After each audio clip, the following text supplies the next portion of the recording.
ہم تو رکھتے ہیں مسلمانوں کا دین، دل سے ہے خدا میں ختم المرسلین۔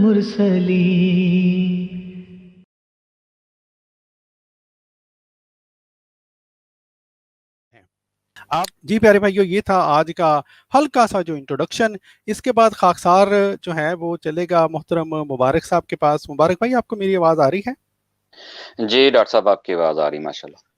جی مبارک بھائی، ہمارا جو آج کا اگرچہ جو موضوع ہے وہ تو یہی ہے کہ ان مسلمات کے ہوتے ہوئے حیات عیسیٰ کا عقیدہ کس طرح مسلمان احباب مان لیتے ہیں، لیکن ایک ہوا یہ ہے، جیسا کہ آپ کو بھی علم ہے، کہ ہمارے پروگرام کے جواب میں چاہیے تو یہ تھا کہ جو مجاہدین ختم نبوت ہیں، جو علماء حضرات ہیں، وہ ہمیں یہاں پر آ کر چیلنج کرتے تاکہ عوام کو پتہ چلتا کہ کون کس حد تک اپنے عقائد میں درست ہے۔ لیکن ہوا کیا ہے کہ وہ یہاں پر آئے تو جس طرح کے خاکسار نے عرض کیا، شکوے شکایتیں، لیکن پھر اور اسٹریموں میں جا کے اور پروگراموں میں جا کے اور ادھر ادھر جا کے مختلف کوئی دعوے دے رہا ہے، کوئی چیلنج دے رہا ہے، کوئی کچھ کر رہا ہے، کوئی کچھ کر رہا ہے۔ تو پہلی بات تو یہ، اس سے پہلے مبارک بھائی میں آپ کو دعوت دوں، میں ان تمام لوگوں کو جو ہمیں مختلف اسٹریموں میں چیلنج دیتے رہے ہیں، ہم آپ کو دعوت دیتے ہیں، آئیں ہمارے ساتھ اس لائیو اسٹریم میں گفتگو کریں۔ اگر آپ کا کوئی سوال ہے تو پیش کریں، اگر آپ نے کوئی بات کرنی ہے، یعنی کوئی ڈسکشن کرنی ہے، مناظراتی گفتگو کرنی ہے، پھر بھی ہمیں آ کے بتائیں، ہم ٹائم مقرر کریں گے۔ آپ کو بھی اتنا وقت ملے گا جتنا ہمیں وقت ملے گا، اور پھر دنیا دیکھ لے گی کہ حق کس کے ساتھ ہے اور سچ کس کے ساتھ ہے۔ لیکن ہماری یہ درخواست ہے، جب آئیں تو موضوع سے ادھر ادھر نہیں جانا، آپ نے کسی کے بڑوں کے بارے میں بد کلامی نہیں کرنی، اور جو ہے آرام اور پیار سے گفتگو کرنی ہے، تاکہ اس پروگرام کا کوئی فائدہ نظر آئے لوگوں کو۔ جی مبارک بھائی، آپ نے کچھ عرض کرنا، کچھ فرمانا تھا، فرمائیں۔ جی ڈاکٹر صاحب، پہلے تو میں اپنے ناظرین کو نہایت ہی محبت بھرا السلام علیکم پیش کرتا ہوں، دعا کی درخواست کرتا ہوں۔ ڈاکٹر صاحب اور ناظرین، اصل میں بات یہ ہے کہ جب یہ حضرت مسیح موعود علیہ الصلوۃ والسلام کی تحریرات پر اعتراض کرتے ہیں، جیسا کہ آپ نے ذکر کیا کہ انہوں نے اپنے وہ پروگرام میں اسی طرح کی حرکتیں کی کہ حضرت مسیح موعود علیہ الصلوۃ والسلام کی تحریرات کو انہوں نے پیش کیا، جی تو ان کے جتنے بھی اعتراض آپ اٹھا کے دیکھ لیں، آج تک سوائے مانوی، لفظی اور مطلبی جو مطلب اپنے پہناتے ہیں، اس ان کی تحریفات کے علاوہ، مانوی جی تحریف اور لفظی تحریف کر کے اس کے علاوہ سیکو سباق سے ہٹا کر پیش کرنے کے جی علاوہ کچھ بھی ثابت نہیں کر پاتے یہ۔ جی جی مثلا یہ ایک انہوں نے اعتراض کیا کہ جی حضرت مسیح موعود مرزا صاحب تو کہتے ہیں کہ جی صرف وفات مسیح ہی مقصد نہیں، اور ایک اس میں سے جملہ یہ پیش کرتے ہیں، وہ جملہ میں آپ کو سنا دیتا ہوں۔ یہ کہتے ہیں کہ جی مرزا صاحب کہتے ہیں ہماری یہ غرض ہرگز نہیں کہ مسیح موعود کی وفات و حیات پر جھگڑے اور مباحثے کرتے پھرو۔ جی اچھا، اتنا سا یہ پیش کر کے تو لوگوں کو بہکاتے ہیں کہ جی انہوں نے تو اس طرح کہا ہی نہیں ہے، یہ تو مطلب ایسی باتیں اور ایسی تشریحات پیش کرتے ہیں اپنی طرف سے، نہ یہ اس سے آگے کیا لکھا ہے وہ بتاتے ہیں، نہ ہی اس سے پیچھے کیا لکھا ہے وہ بتاتے ہیں، اور عوام کو جو ہے وہ دھوکہ دہی کرتے ہیں تو عوام کے ساتھ۔ یہ وہی بات ہے کہ جیسے یہود جو ہے وہ سیاق و سباق سے ہٹا کر بات کرتے تھے اور اصل بات کو بیان نہیں کرتے تھے، یہاں حضرت مسیح موعود علیہ الصلوۃ والسلام فرماتے ہیں، جی میں نہیں چاہتا کہ چند الفاظ طوطے کی طرح بیعت کے وقت رٹ لیے جائیں، اس سے کچھ فائدہ نہیں، جی تزکیہ نفس کا علم حاصل کرو کہ ضرورت اسی کی ہے، جی ہماری یہ غرض، اب یہ وہی جملہ آیا، جی ہماری یہ غرض ہرگز نہیں کہ مسیح علیہ الصلوۃ والسلام کی وفات و حیات پر جھگڑا اور مباحثہ کرتے پھرو۔ جی یہ ایک ادنا سی بات ہے، اسی پر بس نہیں ہے۔ اب یہ ٹھیک، انہوں نے کہا کہ اسی پر بس نہیں ہے، آگے کیا فرماتے ہیں، یہ تو ایک غلطی تھی جس کی ہم نے اصلاح کر دی۔ اب جی یہاں وہ بھی جو اعتراض کرتے ہیں جی پہلے ان کا یہ عقیدہ تھا، اس کی بھی یہاں پہ تشریح فرما دی انہوں نے۔ لیکن ہمارا کام اور ہماری غرض ابھی اس سے بہت دور ہے، اور وہ یہ ہے کہ تم اپنے اندر ایک تبدیلی پیدا کرو اور بالکل ایک نئے انسان بن جاؤ.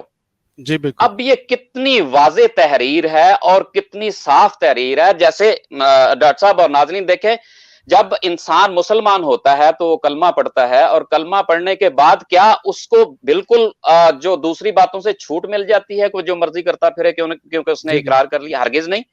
اس کو پھر اسلام کی وہ ان تعلیمات پر بتائی جاتی ہیں، اور اس کو بتایا جاتا ہے کہ آپ نے خدا تعالیٰ کے برگزیدہ بندے کس طرح بننا ہے، اور خدا تعالیٰ کی رضاؤں کو کس طرح پانا ہے، اور وہ مقام کیا ہے. اور یہاں بالکل وہی بات ہو رہی ہے جیسے یہ اعتراض کرتے ہیں کہ حضرت عیسیٰ علیہ السلام اپنا جو حمل کا اعتراض کرتے ہیں، جو آپ کو پتہ ہی ہے. تو یہاں بھی مریمی حمل جو ہے اس کا کرتے ہیں بات. تو یہاں بھی وہی بات بیان ہو رہی ہے کہ بالکل جو ہے وہ عیسیٰ کی روح جو ہے وہ نفخ ہو گئی، اور ایک عیسیٰ مطلب ایک عیسیٰ نے جنم لیا.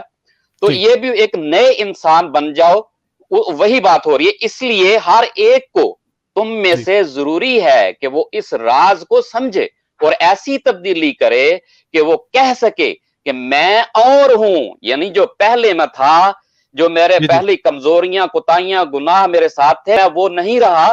اب میں جنم لے کر ایک نئی روح جو ہے میرے اندر آ چکی ہے، اور میں نیا جو ہے وہ پیدائش میری ہوئی ہے. پھر آگے لکھتے ہیں، پھر میں کہتا ہوں کہ یقیناً جب تک ایک مدت تک ہماری صحبت میں رہ کر کوئی یہ نہ سمجھے کہ میں اور ہو گیا ہوں، اسے کیا فائدہ. تو یہ کتنی واضح بات ہے. ایک چھوٹا سا فقرہ میں اور پڑھ کر اپنے دوسرے کسی دوست کو موقع دوں گا. تو حضرت مسیح موعود علیہ السلام آگے لکھتے ہیں، الغرض زندوں کی صحبت میں رہو تاکہ زندہ خدا کا جلوہ تم کو نظر آئے. اب یہ زندوں کی صحبت کا کیا مطلب ہے؟ وہی جو وہاں اوپر بیان ہوا ہے کہ اس تقوی، اس مقام پر پہنچو جس پر خدا تعالیٰ کی رضا، خدا تعالیٰ کی رحمت، خدا تعالیٰ کی فضل اور خدا تعالیٰ کی عطا تمہیں حاصل ہو، خدا تعالیٰ کا قرب حاصل ہو، خدا تعالیٰ کے پیاروں میں تم شمار ہو جاؤ. یہ ساری اس بات کا جو مطلب ہے وہ یہ ہے. جزاک اللہ احسن الجزا ڈاکٹر صاحب. جی جزاک اللہ، بہت بہت شکریہ مبارک بھائی. پیارے بھائیو، آپ نے دیکھا کہ حضرت مسیح موعود علیہ الصلوۃ والسلام کی ایک ایسی واضح عبارت، یہ ایک ایسی واضح تعلیم جس میں جو جماعت احمدیہ کے افراد ہیں، جو احمدی ہو چکے ہیں، ان کو یہ بتلایا گیا ہے کہ جو میرے آنے کی اصل غرض ہے وہ یہ نہیں ہے کہ آپ صرف یہ کہیں کہ ہم نے جو ہے وہ حیات عیسیٰ کا عقیدہ جو ہے وہ رفع کر دیا ہے اور ہماری چھٹی ہوگی، اب ہم نے اور کچھ نہیں کرنا. بلکہ حضرت مسیح موعود علیہ السلام نے واضح طور پر اس عبارت میں یہ بتلایا ہے کہ جو اصل مقصد ہے انسان کی پیدائش کی اور احمدی ہونے کی، وہ یہ ہے کہ اللہ تعالیٰ کی رضا حاصل کرے. بہرحال یہ ایک بہت ہی اہم حوالہ تھا، اور ہم نے دکھایا اس لیے کہ ہمارے جو مجاہدین ختم نبوت ہیں، جب وہ بیچارے پریشان ہوتے ہیں کہ جناب ہم ان کو جواب نہیں دے سکتے، تو پھر بہانے تراشتے ہیں. آپ دیکھیں اس موضوع سے بھی تو انہوں نے ادھر ادھر بھاگنا ہے، تو بھاگنے کے لیے وہ کیا کرتے ہیں، حضرت مسیح موعود علیہ السلام کا یہ حوالہ پیش کرنے کی جو کوشش کرتے ہیں، اور کوشش کرتے ہیں کہ اس بات سے بھاگ جائیں. مبارک بھائی نے جو حضرت مسیح السلام کی کتاب کا حوالہ پڑھا تھا، میں اس ضمن میں صرف 2 باتیں کرنا چاہتا ہوں کہ حضرت مسیح السلام نے ایک جگہ پر یہ بات بیان فرمائی ہے کہ وفات مسیح کے مسئلے پر زور دو. ایک یہ تعلیم دے رہے ہیں اپنی جماعت کو، جو یہ ٹاپک سے بھاگتے ہیں نا، کہتے ہیں کہ آپ مرزا صاحب تو کہتے ہیں کہ اس کی کوئی وقت نہیں ہے. تو مبارک صاحب نے وہ حوالہ بڑے وثوق سے، مطلب بڑی تفصیل سے پڑھا ہے. اور دوسری جگہ پہ خود حضور ایام السنہ یہ بات بیان فرماتے ہیں کہ ہمارے دعوے کی بنیاد ہی عیسیٰ کی موت ہے. تو ایک جگہ پہ مرزا صاحب یہ بات بیان کر رہے ہیں کہ ہمارے دعوے کی بنیاد عیسیٰ کی موت ہے، تو دوسری جگہ پہ یہ کیسے بیان کر سکتے ہیں کہ وفات مسیح کے معاملے کو چھوڑ دو. جی بالکل. اچھا.